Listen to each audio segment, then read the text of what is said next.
गेल्या 2-3 दिवसांपासून सूर्य अक्षरशः आग ओकत असल्याने उन्हाच्या तडाख्यामुळे महाराष्ट्र चांगला होरपळून निघाला आहे.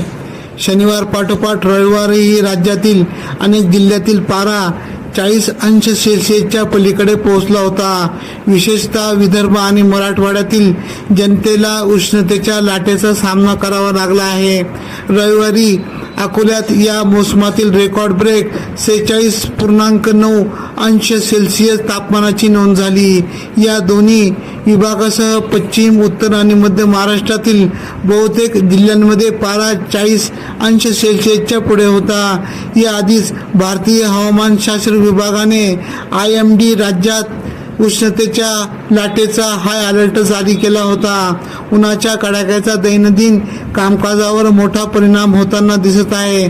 शहरात ऐन दुपारी अघोषित संचारबंदी असल्याचे चित्र पाहायला मिळत आहे. रस्ते आणि बाजारपेठेत शुकशुकाट दिसत असून घरात देखील उन्हाच्या काहिलीने जीव हैराण होत आहे. AKP न्यूजसाठी ब्युरो चीफ अनवर खान पठाण.